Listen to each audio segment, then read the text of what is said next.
Bonjour à tous et bienvenue dans l'horoscope de la semaine du 23 octobre. Une semaine qui est marquée par deux événements principaux. D'une part, la pleine lune qui est éclipsée avec une lune en taureau samedi et le passage du soleil dans le signe du Scorpion. Un signe beaucoup plus secret, beaucoup plus complexe, beaucoup plus difficile. Un signe qui est dominé par Mars et par Pluton, alors que le soleil quittait justement le signe de la balance, qui était un signe d'équilibre. Mais un équilibre, nous l'avons vu, au vu des événements qui se sont déroulés ces dernières semaines, un équilibre très précaire, d'autant que le nœud sud se trouvait en balance. Était-ce à dire que les fantômes s'éloignent? Eh bien, pas du tout. Le passage, le transit de Saturne, qui devient aussi en bon aspect avec le soleil, va venir raconter quelque chose, d'autant que le soleil se retrouve pendant quelques instants conjoint au nœud sud. Eh bien, ce sont ces histoires du passé, ce sont ces drames, c'est le cycle 2015, la précédente éclipse. On dit toujours qu'une éclipse nous raconte ce qui s'est passé il y a 9 ans et nous raconte ce qui s'est passé il y a 18 ans. Eh bien, en ce moment, on retrouve malheureusement au niveau de l'anxiété, au niveau des inquiétudes, au niveau de nos préoccupations, tout ce qui s'est passé en 2015 avec les horreurs dont nous pouvons nous souvenir. Et une question qui n'a pas été réglée à l'époque revient justement se présenter au jour d'aujourd'hui. Comment l'État, Saturne, peut venir protéger l'ensemble des citoyens. C'est valable en France, c'est valable aussi au niveau global, au niveau mondial.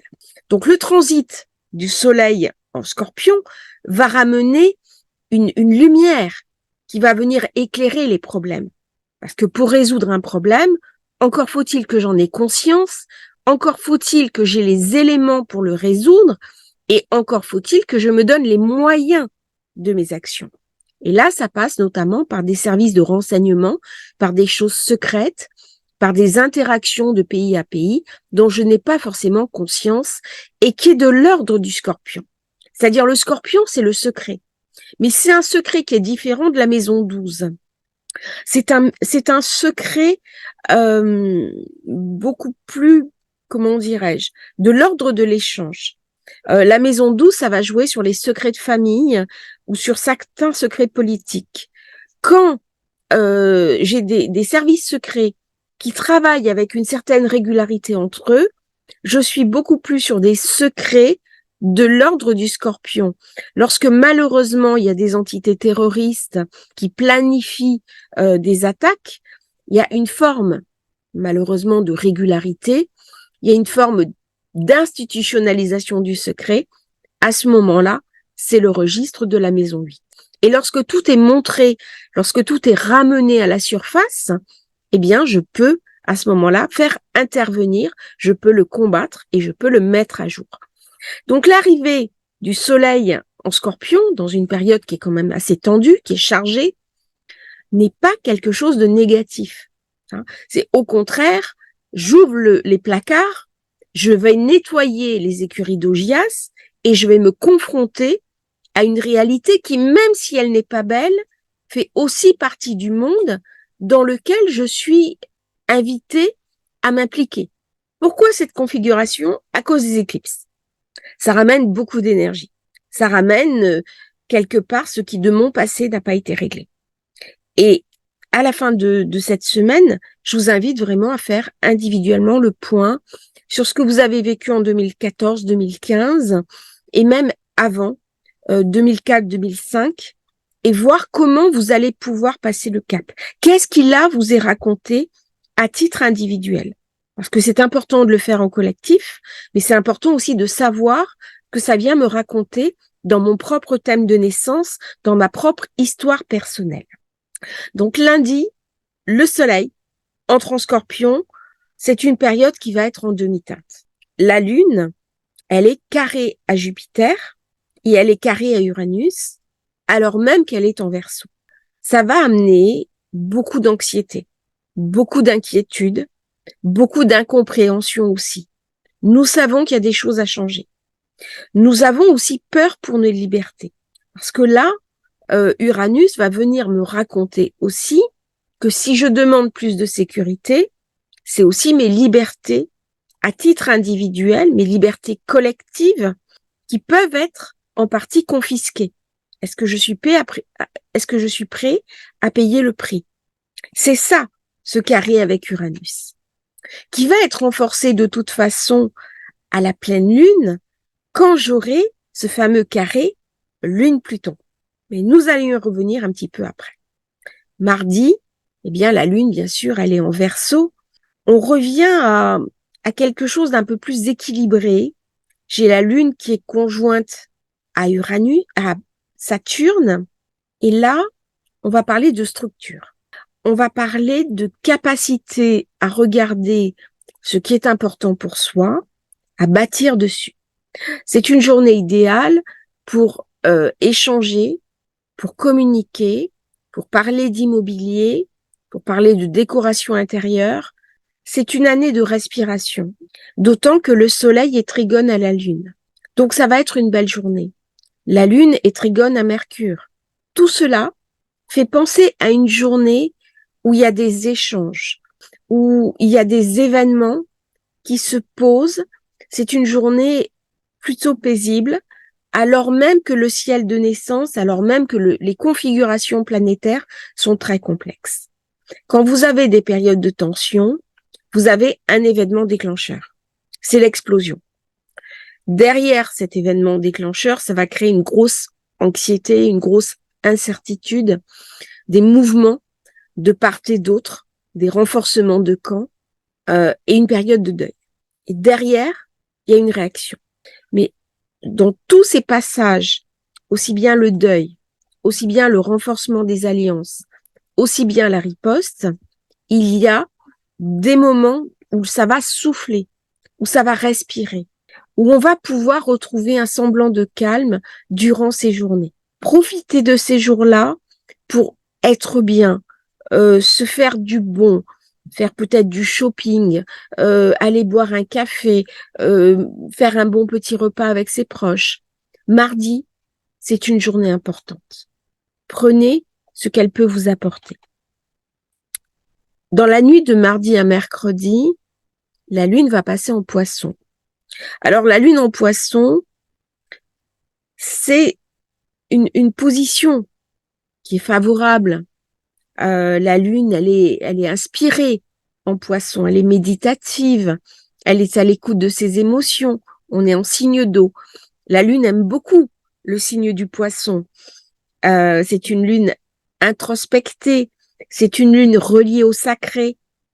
Mais dans les configurations actuelles, elle vient aussi, par sa prochaine conjonction à Neptune, raconter le risque de durcissement au niveau du fondamentalisme.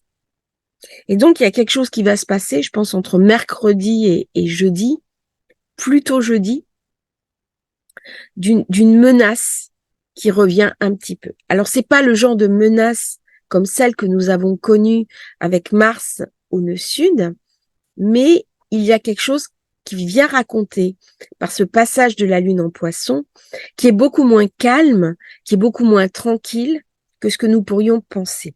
C'est aussi une journée où je vous invite à être un petit peu prudent. Ça ne veut pas dire que vous arrêtez de vivre, mais c'est une journée où le ciel en présence montre des tensions importantes. Donc c'est un jour où il peut y avoir des alertes à la bombe, où notre quotidien peut être perturbé. Je ne veux pas dire que ça va forcément se produire, mais c'est une journée où je vous invite à un petit peu plus de vigilance. D'autant que il y a une inversion.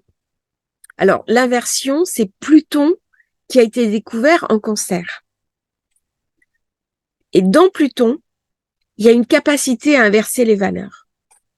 Et ça vient colorer négativement, sous des aspects négatifs, la planète que Pluton va toucher. Et il y a l'ombre de Pluton qui arrive durant la pleine lune, donc du 28. Alors cette lune en Poisson, pour mercredi, elle est positive. C'est-à-dire, j'ai un sextile à Jupiter, on est à l'aise, on est bien, c'est le moment de faire des associations, des partenariats, de poser des choses au niveau du financier. Mais toutefois, il faut faire très attention parce que la Lune va se trouver opposée à Vénus pendant quelques heures. Je suis entre deux planètes rapides.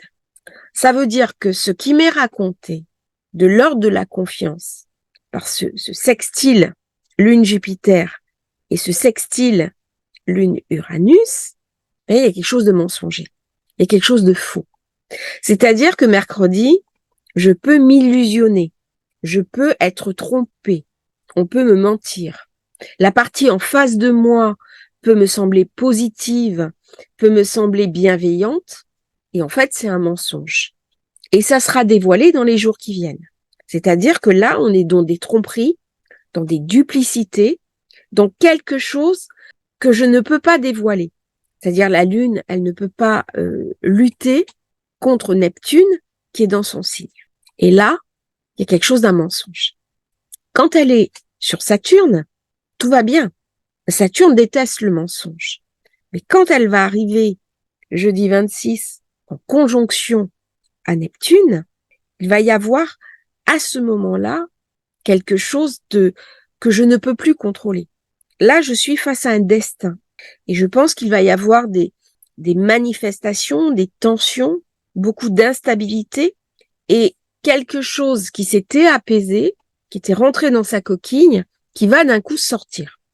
Donc je pense qu'il va y avoir de nouveau des manifestations de rue, qu'il va y avoir des tensions importantes et qu'il va y avoir des signifiants qui vont venir me raconter que oui, la période n'est pas calme du tout. Dans mon thème de naissance, dans mes configurations, dans ma vie, comment vivre cette période? Si vous êtes poisson, regardez un petit peu les planètes, la maison qui est activée par cette lune en poisson. Et là, vous allez avoir des éléments de réponse. Il y a quelque chose, le 26, d'autant que Mercure est opposé à Jupiter, qui m'échappe complètement.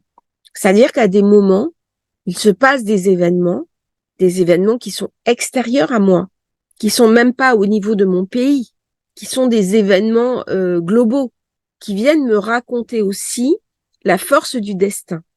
En astrologie, c'est une véritable question qu'on se pose. Est-ce que je suis maître de mon destin ou pas? Ou est-ce que ma puissance, c'est de m'adapter au destin, quitte à changer certaines choses? Je pense notamment au lieu de vie, notamment comment je vais pouvoir guérir d'un événement. Je pense aussi à la flexibilité, à la résilience. Tout ça sont des qualités qui sont intrinsèques à ma personne et que je peux mettre en avant.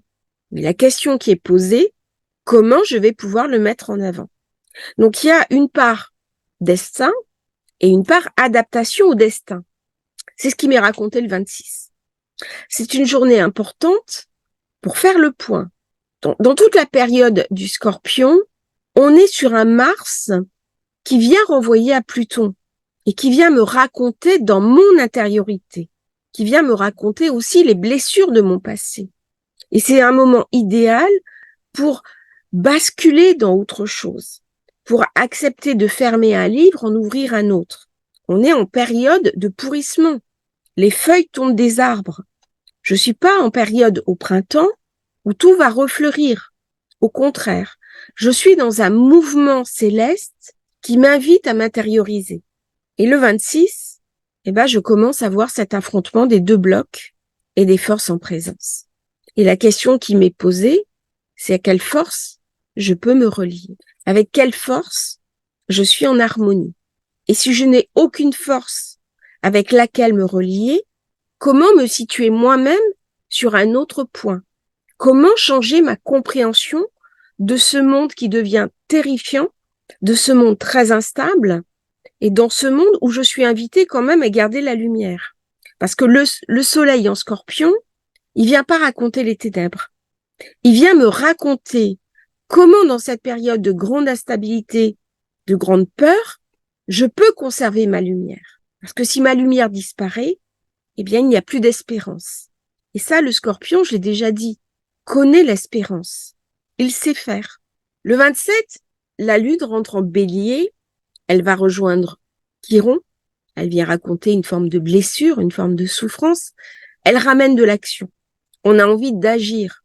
C'est un moment, le 27, où on a envie de faire des projets. On a beaucoup plus envie d'aller de l'avant. Et elle vient surtout toucher le nœud nord. Alors, en touchant le nœud nord, elle me montre quelque part la direction.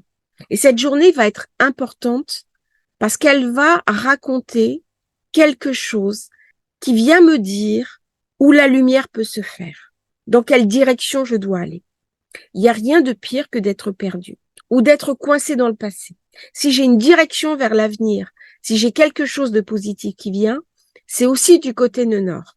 Même si Mars, c'est la planète de la guerre. Il y a quelque chose à assainir. Il y a quelque chose à nettoyer. Il y a un abcès à crever pour que je puisse aller de l'avant. Eh bien, tout ça, ça va être raconté le 27. Le 28, c'est la pleine lune éclipsée, avec une lune éclipsée qui est carrée à Pluton. On va dire que c'est des ambiances assez lourdes. Je vais pas faire les configurations, hein, je vous invite à regarder. J'ai fait 2 vidéos sur la pleine lune.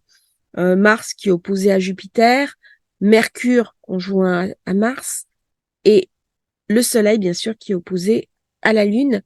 Une période complexe, une période où je vais avoir beaucoup d'émotions pendant le mois qui vient. C'est-à-dire que le mois de novembre, cette pleine lune, elle va durer au niveau de ses effets pendant tout le mois de novembre. Elle va miser sur l'émotivité. C'est une pleine lune qui est très émotive. Avec cette lune qui est en taureau, dominée par Vénus. Nous avons vu que Vénus est faible en Vierge, dominée par Mercure.